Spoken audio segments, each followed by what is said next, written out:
Hello everyone, मैं नरेंद्र आपका स्वागत करता हूं अपने यूट्यूब चैनल वाइफ एकेडमी पे। देखो, हम लोग इकोनॉमी पढ़ रहे हैं।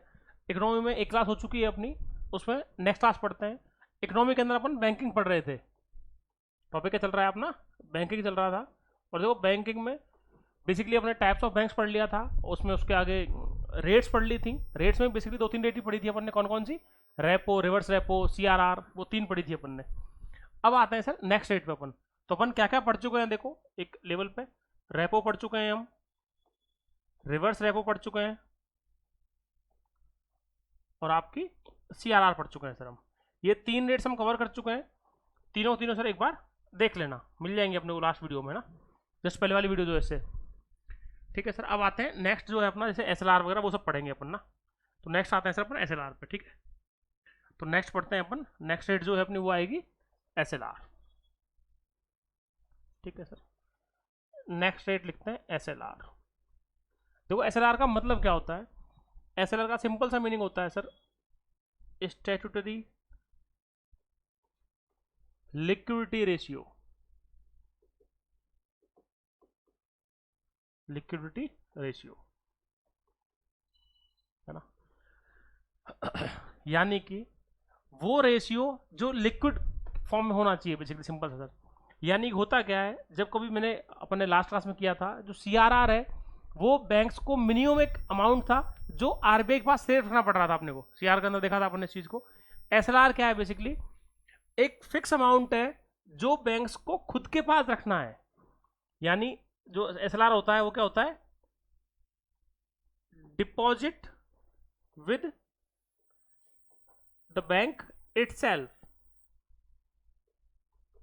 बैंक खुद अपने पास रखता है सर, और उसको हमेशा अपने फॉर्म रखता है, अपने पास रखता है इस चीज को।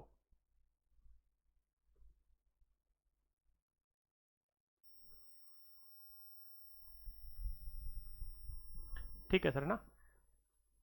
सबसे इंपॉर्टेंट पॉइंट SLR का, SLR की रफली जो रेट है सर अभी वो है आपकी 18% के आसपास। देखो, ये चेंज होती रहती है, ध्यान रखना सर।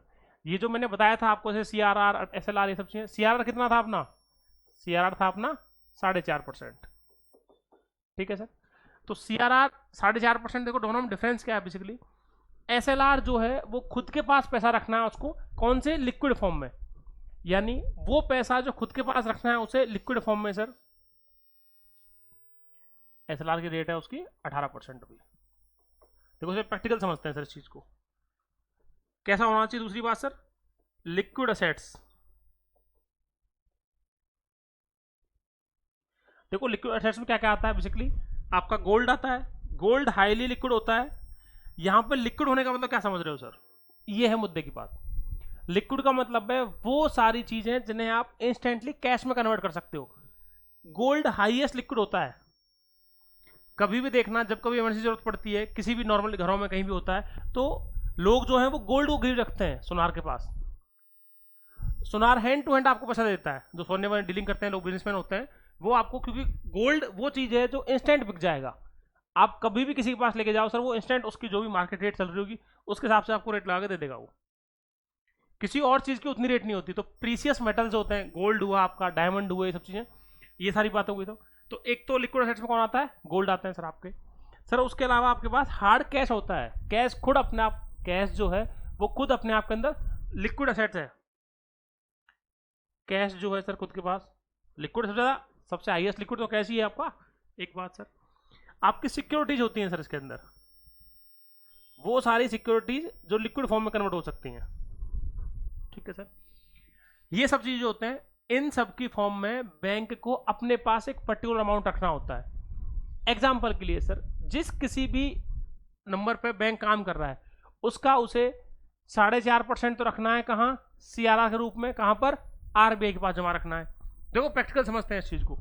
कोई बैंक काम कर रहा है सर, फॉर एग्जाम्पल उसका 100% अमाउंट है, जो भी अमाउंट है, समझने के लिए 100 और प्रैक्टिकल लेते हैं सर इस चीज को। मान लिया जाए कोई बैंक काम कर रहा है सर, फॉर एग्जाम्पल 1000 करोड़ पे। कोई पर्टिकुलर बैंक है वो 1000 करोड़ पे काम कर रहा है। 1000 करोड़ उसकी जो है, वो जिस कैपिटल को घुमा रहा है वो, उसमें 4.5% तो उसे रखना है सर RBI के पास। तो इसमें से 45 करोड़ रुपए जाएंगे उसके CRR में। SLR 18%, यानी 180 करोड़ रुपए रखने हैं उसको अपने अपने पास, खुद के पास, उसके पास हमेशा होने चाहिए उतने पैसे। तो इसका मतलब क्या हुआ सर, 4.5% तो ये गया, 18% ये गया। तो किसी भी बैंक का लगभग 22-22.5% पैसा तो चला गया सर, ब्लॉक हो गया है 22.5% पैसा। इस पैसे को यूज नहीं कर सकता बैंक। तो बैंक जितने पे खेलते हैं ना, जो आपको लोन देते हैं, जो उसका पैसा घूम रहा है पूरा, वो लगभग कितना घूमता है, 80% से भी कम। किसी बैंक की जो जिस पे वो घुमा रहा है पूरे पैसे को कैपिटल का, उसका लगभग 80% ही तो घूम रहा है, 20-22% तो ब्लॉक पड़ा है उसका। अब देखो सवाल बनता है कि सर SLR CRR हैं क्यों, फायदा क्या हो रहा है इससे? इसका तो फिर भी समझ में आता है कि भैया तो RBI के पास जमा है सर, तो इससे तो RBI पैसे कमा रहा है। देखो CRR से तो RBI पैसे कमा रहा है, समझना इस बात को, क्योंकि RBI इस पे लोगों को दे रहा है। वो हर बैंक का 4.5%। टोटल अगर बैंक सर 10 लाख करोड़ रुपए भी काम कर रहे हैं, तो 10 लाख करोड़ का 4.5% बहुत बड़ा अमाउंट हो जाता है, 450 करोड़ रुपए। तो 450 करोड़ रुपए तो RBI के पास एक्स्ट्रा हैं, जिन्हें वो घुमा सकता है, जिन्हें वो ब्याज, और इन्हीं बैंकों को दोबारा ब्याज पे दे रहा है वो उस पैसे को। ठीक है सर। अब बात आती है कि SLR की जरूरत क्या पड़ती है सर, SLR क्यों है? सर ये किसी भी बैंक को लिक्विडिटी का जो क्रंच होता है ना उनका, उससे बचाने के लिए। यानी किसी बैंक के पास पैसे की दिक्कत ना आए। अगर मान लो कल को कोई बैंक डिफॉल्ट कर जाए या कुछ भी हो जाए, तो उसके पास ये अमाउंट रहेगा और RBI के पास उसका ये जमा है एज ए सिक्योरिटी। तो इस 20% से वो कहीं ना कहीं एक लेवल तक, 100% तो नहीं हो पाएगी, लेकिन एक लेवल तक सर लोगों को पैसा लौटा सकते हैं, एक सर्टेन लिमिट तक दे सकते हैं, कुछ कुछ अमाउंट दे ही देंगे आपको, कुछ ना कुछ तो। ठीक है सर, एक बात समझ में आई? तो अपने को SLR समझ में आया, सिंपल सा, स्टैच्यूटरी लिक्विडिटी रेशियो, वो रेशियो जो बैंक को अपने पास रखना है, और वो आज की डेट में कितना है, 18% है सर। ये चेंज होता रहता है, ध्यान रखना सर। 15 भी आया है नीचे सर, ये 16, 17, 18, 19, 20, 21, 22 भी गया है, तो 15, 16, 17 के आसपास रहता है आज की डेट में। अभी जून 2024 में 18% है SLR, और CRR है आपका 4.5%। क्या सर ये दोनों बातें समझ में आई अपने को? SLR समझ में आया, 100% खुद के पास रखना है, लिक्विड फॉर्म में होना चाहिए, कैश, सिक्योरिटी या फिर गोल्ड की फॉर्म में। सिंपल बात सर। आते हैं नेक्स्ट चीज पे सर, ये बिल्कुल क्लियर हुआ अपने को? नेक्स्ट बात पे आते हैं सर। देखो नेक्स्ट आती है इसके बाद सर अपने,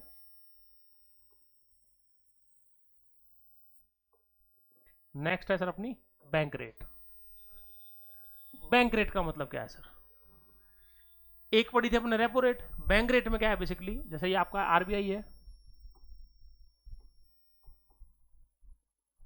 RBI से जो अदर बैंक्स पैसा लेते हैं सर आपके, यानी कॉमर्शियल बैंक्स जो पैसा लेते हैं RBI से, उस इंटरेस्ट रेट को बोलते हैं sir bank rate.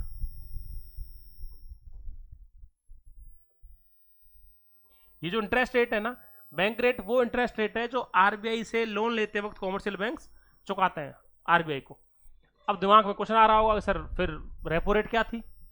Repo rate भी तो सेम ही थी भाई, रेपो रेट में आपने ही बताया था।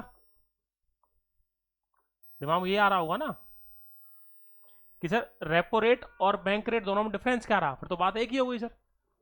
भाई ये बैंक रेट में ये कर रहे हो आप कि RBI से बैंक को पैसा मिल रहा है और वो इंटरेस्ट रेट हो रही है। रेपो रेट में भी सेम कहानी थी RBI से। सर एक डिफरेंस है, रेपो रेट जो है वो होती है बेसिकली आपकी शॉर्ट टर्म के लिए, ध्यान रखना सर। रेपो रेट काम कर रही है आपकी शॉर्ट टर्म के लिए,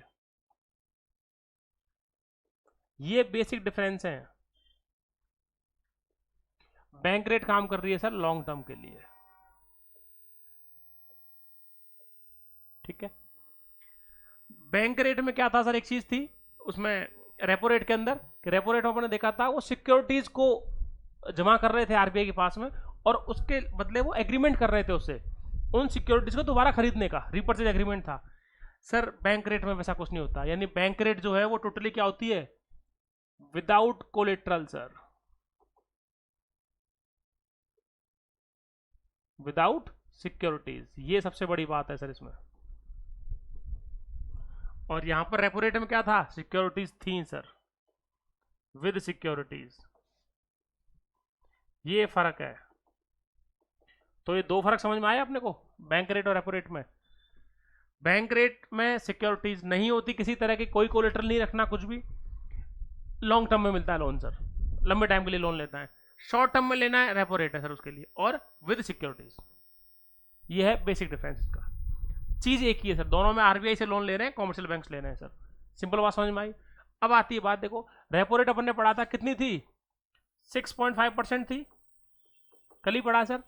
बैंक रेट कितनी है, बैंक रेट, अच्छा ये बताओ सिंपल सा, बैंक रेट ज्यादा होगी कम होगी सर, अगर एक चीज दिमाग लगाया जाए अपना, रेपो रेट से बैंक रेट ज्यादा होगी या कम होगी?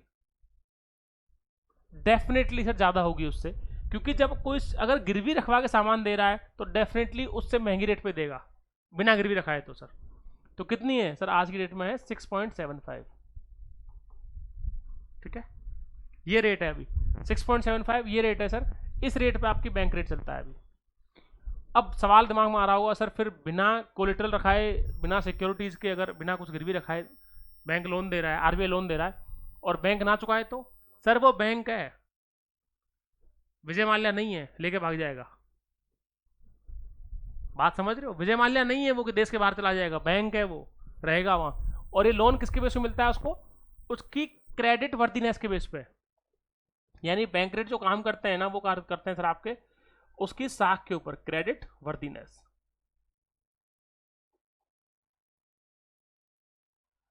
यानी उसकी साख कितनी है उस बैंकिंग सिस्टम में पूरे में, ठीक है। तो ये बेसिक लेवल ऑफ डिफरेंस समझ में आया सर अपने को एकदम। आगे बढ़े नेक्स्ट चीज पाए, तो बैंक रेट समझ गए ना, बेसिकली लॉन्ग टर्म लोन्स मिलते हैं विदाउट सिक्योरिटीज, आरबीआई से पैसा लेते हैं कौन, कॉमर्शियल बैंक आपके। वही सेम रेपो रेट वाला काम, रेपो रेट में शॉर्ट टर्म था और यहाँ सिक्योरिटीज थी। देखो कंपैरिजन पढ़ने में मजा आता है, क्योंकि वो आपका इंस्टेंट क्लियर होती हैं चीजें आपकी, ठीक है सर। और बैंक रेट जो है वो हमेशा ज़्यादा होती है। यूपीएससी बहुत सिंपल क्वेश्चन पूछ चुका है एक बार कि बैंक रेट और रेपो रेट में हमेशा ज़्यादा कौन होगा, तो हमेशा बैंक रेट ज़्यादा होगी। रीजन क्या है सर उसका, विदाउट कोलेट सिक्योरिटीज, बिना सिक्योरिटीज के कोलेटरल के, इसलिए ज़्यादा होती है रेट सर आपकी। सिंपल बात। आते हैं सर नेक्स्ट चीज़ पे, तो समझ गए इस बात को, बहुत इजीली क्लियर हुई। आते हैं सर नेक्स्ट चीज़ पे, दोनों बातें। अब आती है, देखो एक चीज़ और होती है सर, एक और रेट है अपनी MCLR, ये है सर आपका marginal cost of funds based landing rate,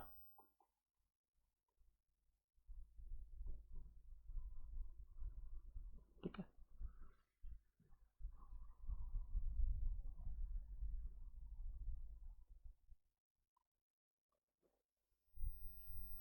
marginal cost of funds based landing rate, MCLR sir. इसका मतलब है सर सिंपल सा, MCLR का आपका MCLR है सर, है ना।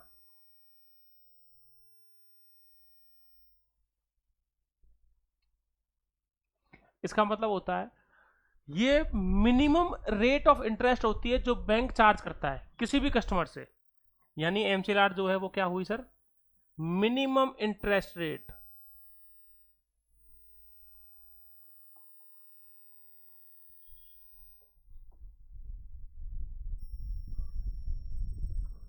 मिनिमम इंटरेस्ट रेट है सर जो चार्ज किया जाता है, interest rate charge by A bank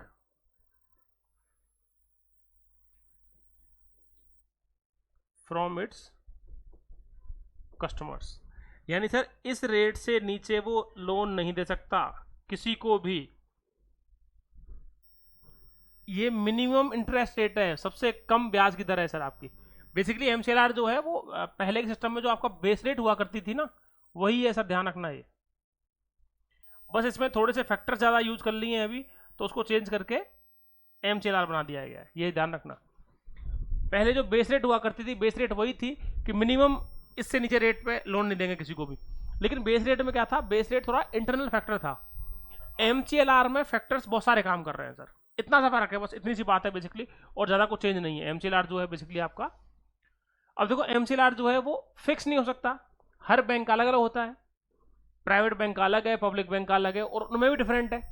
axis bank का MCLR अलग होगा, HDFC का अलग होगा, PNB का अलग है, SBI का अलग है, क्योंकि हर बैंक की उसकी जो ऑपरेशनल कॉस्ट होती है, ऑपरेशन में जो कॉस्ट लगती है उसकी, जो फंड्स लगते हैं, प्रॉफिट मार्जिन होते हैं, वो अलग अलग होते हैं सर। हर बैंक के खर्चे अलग अलग होते हैं। जैसे एक बेसिक चीज देखियो आपने, आप PNB में जाओ, एक बैंक आप गए PNB में सर, एक गए आप एक्सिस बैंक में। सर दोनों में फील अलग आता है, नहीं आता डिफरेंस? बिल्कुल है सर। वो क्या है? इसका फर्क है सर। पीएनबी लोन सस्ता दे रहा है क्योंकि उसने स्टाफ उस तरह का मेंटेन किया है। एक्सेस में आपको 2 बार चाय कॉफी पूछते हैं, वो आपको नाश्ता भी करा देंगे सर, बहुत अच्छे से बिठाते हैं, सोफे लगा रखे हैं, सब कुछ है। पीएनबी में कुछ भी नहीं है। लंच 1 घंटे पहले चालू हो जाएगा, 1 घंटे बाद तक खत्म होगा, स्टाफ मिलेगा ही नहीं। 4 बार घुमा देंगे आपको कि उस टेबल पर जाओ, उनसे पूछो, उनसे पूछो। सच है, देखते हैं डेली लाइफ में डीलिंग में। लेकिन सर यही चीज़ प्राइवेट बैंक के अंदर नहीं होता ऐसा। प्राइवेट बैंक में आपको फील आता है कि नहीं यार सर, मतलब एकदम आपके लिए, जैसे सर्दी पड़ रही है, अभी वो गर्मियाँ हैं, गर्मी में कोल्ड कॉफी मंगाई जाएगी, आपके लिए जूस मंगाए जाएंगे। तो वो रीजन क्या है कि सर वो लोन ही महंगा दे रहे हैं। तो उन्होंने पहले ही मान लिया कि हम 1 से 2% पैसा तो जो भी लोन देंगे उसमें से इस चीज़ का खर्च होने वाला है हमारा 1%। तो अगर हमने 100 करोड़ रुपए लोन दिया तो उसमें कुछ अमाउंट तो 1% से भी कम आएगा, हालांकि वो 0.1% मान लो सर, इतना अमाउंट तो हम फालतू खर्च करने वाले हैं इनके लिए। तो कहाँ से निकालेंगे? वो हमसे निकालते हैं। तो वो सारे फैक्टर्स होते हैं। इसलिए एमसीएलआर जो रेट होती है ना, वो डिफरेंट होती है सर हर बैंक की, differs from bank to bank sir, simple सा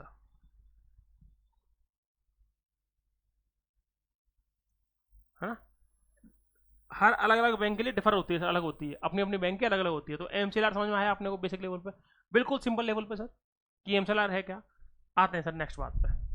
एमसीएलआर समझ गए ना, मतलब बेसिकली हुआ क्या है एमसीएलआर के अंदर, हर बैंक मिनिमम इंटरेस्ट रेट है, उससे नीचे ब्याज पर नहीं देगा, वो चीज है सर। ठीक है, आते हैं सर नेक्स्ट चीज पे। देखो नेक्स्ट जो है वो आता है सर आपका, एक और है आपका MSF. MSF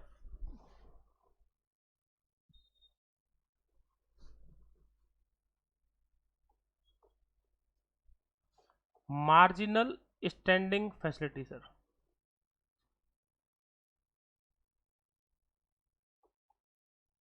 marginal standing facility, ठीक है।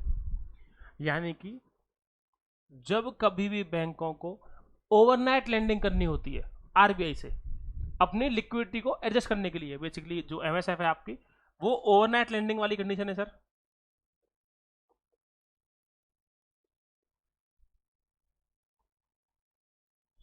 ओवरनाइट लेंडिंग फैसिलिटी है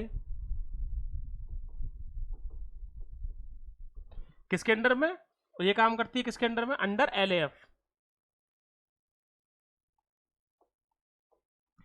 लिक्विडिटी एडजस्टमेंट फैसिलिटी।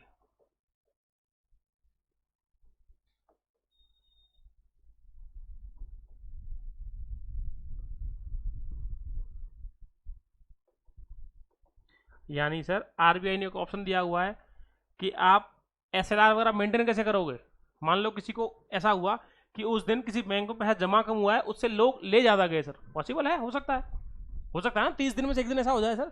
तो अगर मान लो ऐसा हो गया कि उसके पास एक पर्टिकुलर अमाउंट कुछ कम पड़ रहा है, मान लो 10-20 करोड़ रुपए, 100 करोड़, 200 करोड़ रुपए कम पड़ रहे हैं आज की डेट में, अब उसको एसएलआर तो मेंटेन करना ही करना है, चेंज कर नहीं सकता उसको। तो सर उस कंडीशन में क्या करेगा वो? एमएसएफ यूज करेगा। उस कंडीशन में एमएसएफ यूज करेगा। एमएसएफ में होता क्या है, आरबीआई से पैसा ले सकते हैं जितने भी कॉमर्शियल बैंक्स होते हैं। तो इसमें होता क्या है sir, banks borrow from RBI, ये है इंपॉर्टेंट बात सर।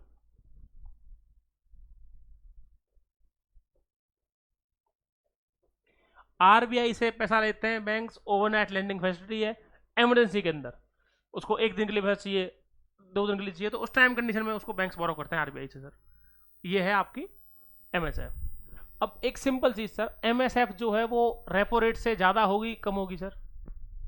बिल्कुल सिंपल चीज अपन सोचें एक बार सर, डेफिनेटली ज्यादा होने वाली है, मतलब कम तो हो ही नहीं सकती उससे, क्योंकि अगर ऐसा होता तो वो रेपो रेट में ले लेते पैसा। भाई इसमें तो सिक्योरिटीज की जरूरत भी नहीं पड़ रही ना, तो इसलिए सर एमएसएफ जो है वो ज्यादा होती है। तो एमएसएफ जो अभी है आज की डेट में सर, वो कितनी है आपकी? 6.75%। हालांकि थोड़ी सी ही ज्यादा है उससे, बट ज्यादा है लेकिन सर, ठीक है। एमएसएफ आपकी 6.75% है, ठीक है। ओवरनाइट लैंडिंग फैसिलिटी है, बस इमरजेंसी में जरूरत पड़ती है उस टाइम ले लेते हैं पैसा, और सर नेक्स्ट डे वापस जमा करा देते हैं उसको। ठीक है, आज लिया कल वापस जमा कर देंगे, तो कल उसकी लिक्विडिटी मेंटेन हो जाएगी। अब देखो होता क्या है, अगर वो एसएलआर मेंटेन नहीं करते हैं तो आरबीआई पेनल्टी लगाती है।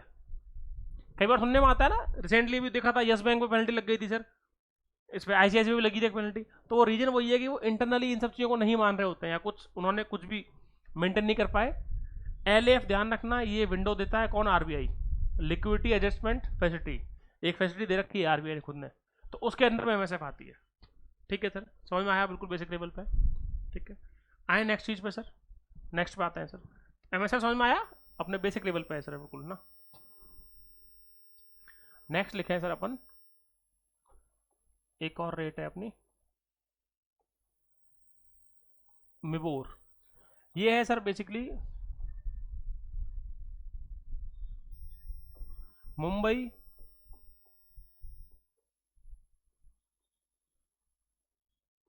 Inter bank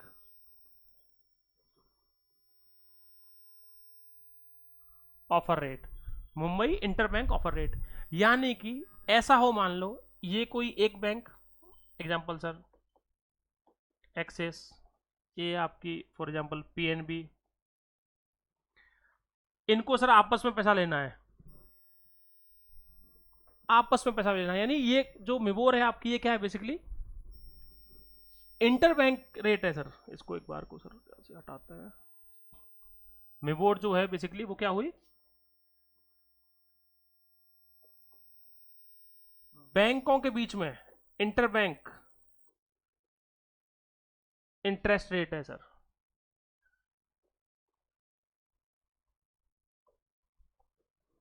inter bank interest rate है सर आपकी। हुआ क्या, एक बैंक कोई सी भी सर, वापस एग्जांपल देख लेते हैं, एक्सेस, पीएनबी या कोई भी बैंक सर, इन्हें आपस में पैसा लेना है, इसको इसको लेना है, इसको इससे लेना है सर। तो वो किस रेट पे लेंगे, वो लेंगे सर मिबोर पे। बेसिकली तो मिबोर जो कंसेप्ट है ना, ये लिबोर पे है, लंदन के अंदर चलता था बेसिकली कंसेप्ट, वहां से लेके आए हैं हम। ये हम फॉलो किसको कर रहे हैं सर, लिबोर को। ये बेसिकली हम सर लिबोर को फॉलो कर रहे हैं।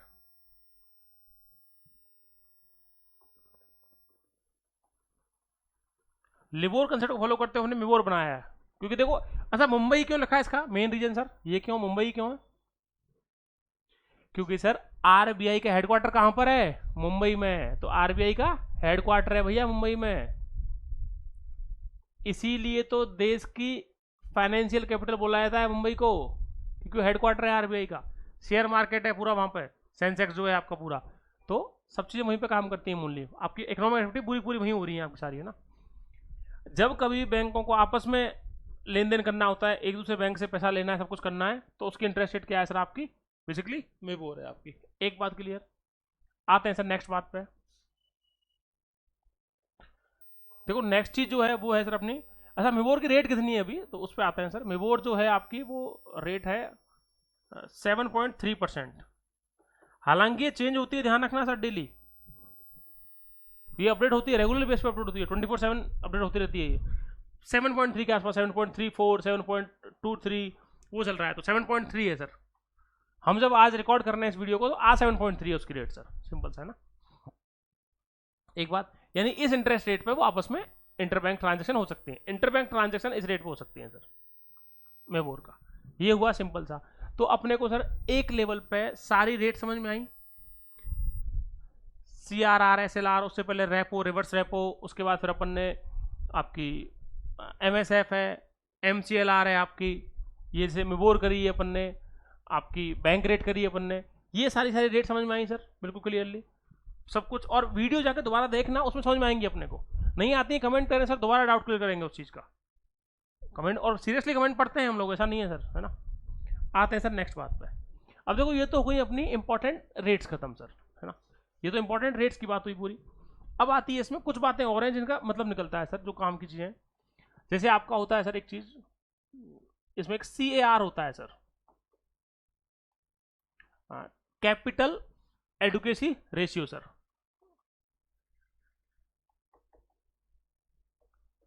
कैपिटल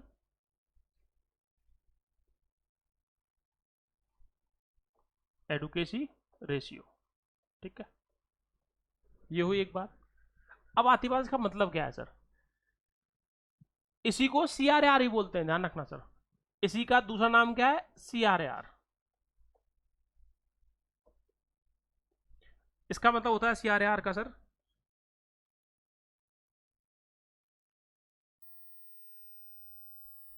ठीक है,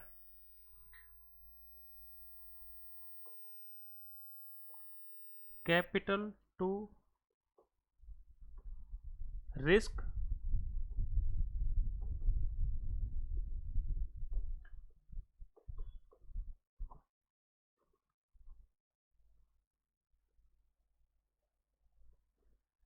capital to risk weight assets ratio.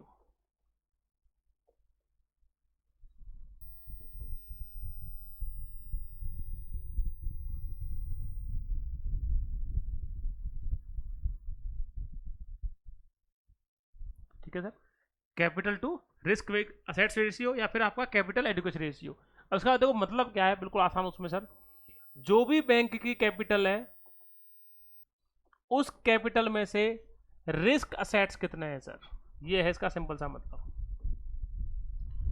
उस टोटल कैपिटल में से जिसपे कैपिटल बैंक काम कर रहा है आपका, उस कैपिटल में से रिस्क असेट्स कितने हैं, सिंपल सा मीनिंग ये निकलता है सर इस बात का।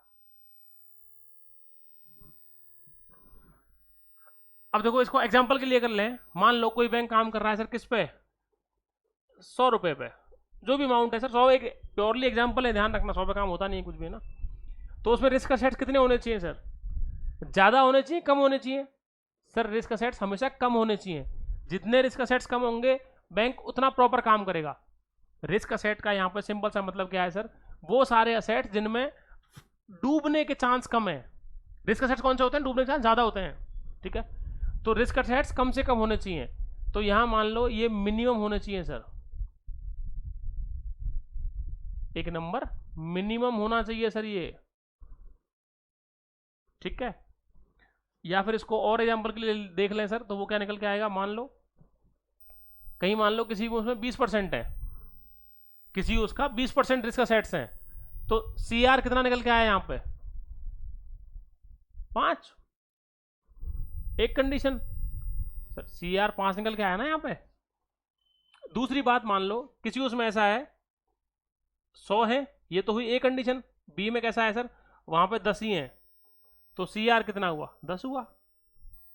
तो CAR ज्यादा होना चाहिए कम होना चाहिए, CAR ज्यादा होना चाहिए, ध्यान रखना सर। CAR जितना ज्यादा होगा उतना बैंक मजबूत होता है, ध्यान रखना, क्योंकि जितना CAR ज्यादा होगा उतने रिस्क असेट्स कम होंगे, तो CAR की वैल्यू हमेशा ज्यादा होनी चाहिए। तो एक स्टेटमेंट लिख लेना सर इसमें क्लियरली, CAR जो है वो ज्यादा होना चाहिए हमेशा, CAR शुड बी हाइयर, ठीक है सर। एक बात, जितना CAR ज्यादा होगा उतने रिस्क असेट्स कम होंगे सर, एक बात। तो देखो RBI ने एक रेशियो रखा हुआ है फिक्स CAR का, वो क्या रखा हुआ है सर, उसकी बात करते हैं ना। यानी जो CAR है, तो CAR का समझ में आ गया ना हमने को, कि CAR जितना ज्यादा होगा उतने ही रिस्क असेट्स आपके कम होंगे सर। ये बात समझ में आ पा रही है अपने को, क्योंकि ये वैल्यू ज्यादा जाएगी ही तब, CAR जाएगा कब, ज्यादा कब जाएगा, जब रिस्क असेट्स आपके कम होंगे, क्योंकि नीचे वाली वैल्यू जितनी कम होगी उतना ज्यादा ऊपर रेशियो निकल के आएगा, सिंपल सी बात सर। तो देखो वो फिक्स किया हुआ है उसने, RBI ने। CAR तय कौन करता है सर, अगली बात, RBI ने सर, ठीक है। तो वो तय क्या किया हुआ है सर आपका, जो आपकी पब्लिक बैंक्स हैं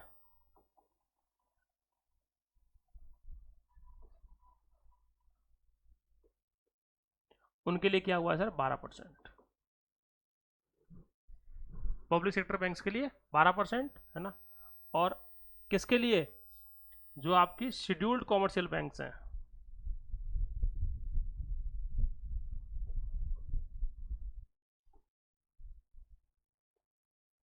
उनके लिए है sir 9%।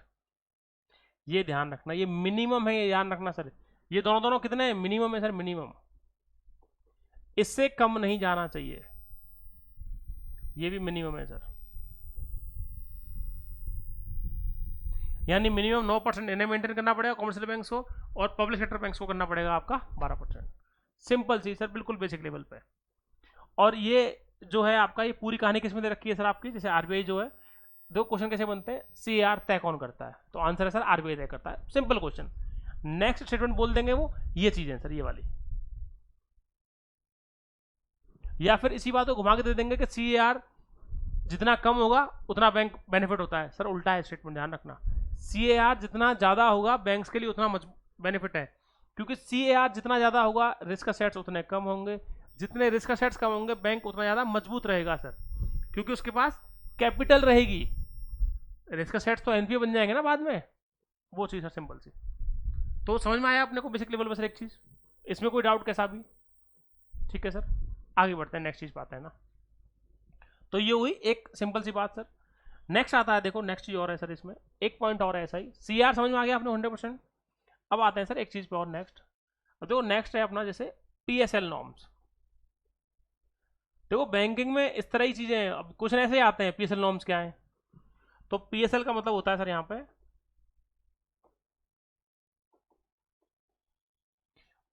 Priority sector lending, priority sector lending, ये होते हैं सर आपके PSL नॉर्म्स। मतलब क्या हुआ सर इस बात का, इसका मतलब निकलता है सिंपल सा, RBI ने कुछ सेक्टर्स को प्रायोरिटी पे रखा हुआ है। प्रायोरिटी सेक्टर्स हैं वो क्या क्या है, वो है सर आपके एजुकेशन, हेल्थ, रूरल डेवलपमेंट,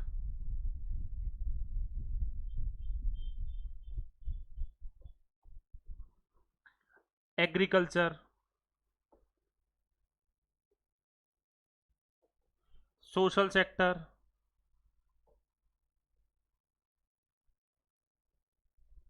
अब देखो इन सारे सेक्टर्स के अंदर अगर कोई भी इन्वेस्टमेंट होता है, आपका रिन्यूएबल एनर्जी आ जाएगा इसमें, देखो जैसे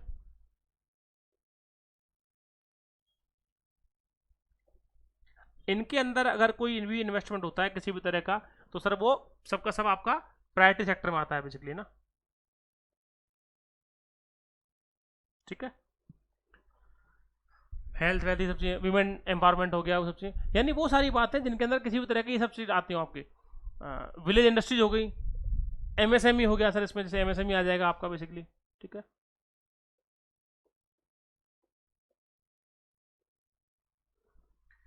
micro small and medium enterprises, छोटे जो लघु उद्योग जिन्हें बोलते हैं, वो लेवल जो एग्जाम होता है आपके ना, सारी एंटरप्राइजेज होती हैं छोटे लेवल के जो होते हैं लघु उद्योग, विलेज इंडस्ट्री जिन्हें बोलते हैं अपन, वो सब चीज़ें, इन सबको क्या है PSL में रखा गया है। तो इनका अपने लिए मतलब क्या है सर, तो जब RBI जब कभी भी किसी बैंक को कॉमर्शियल बैंक्स में रजिस्ट्रेशन करते हैं, उसका जब वो रजिस्ट्रेशन करते हैं अपना, तो सर उसके लिए नॉर्म्स बनाए हुए हैं। नॉर्म्स मतलब रूल्स बनाए हुए हैं।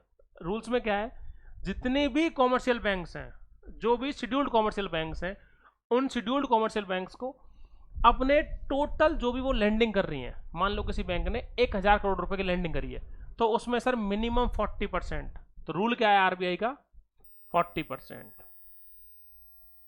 सर मिनिमम, ये याद रखना बस, मिनिमम 40% उन्हें अपनी लैंडिंग का PSL में देना होगा सर, सिंपल बात। किसको, शेड्यूल्ड कॉमर्शियल बैंक्स को।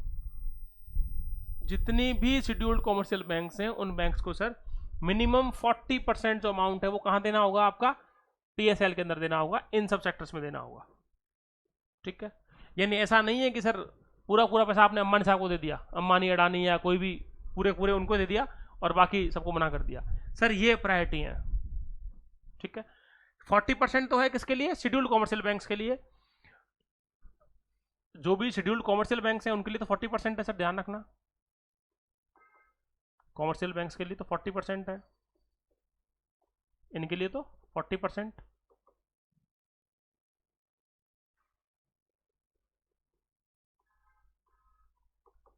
और जो अपनी RRB हैं, लास्ट क्लास में पढ़ा था ना RRB होती हैं, सर RRB के लिए कितना है ये, 75%।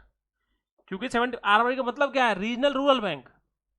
RRB का तो मतलब ही है रीजनल रूरल बैंक, रूरल के लिए जो बैंक बनाई गई है सर, उसका तो 75% पैसा जाना चाहिए यहाँ, कि उसका तो काम ही है ये पूरा, कि वो काम ही रूरल सेक्टर में करती है आपकी बेसिकली।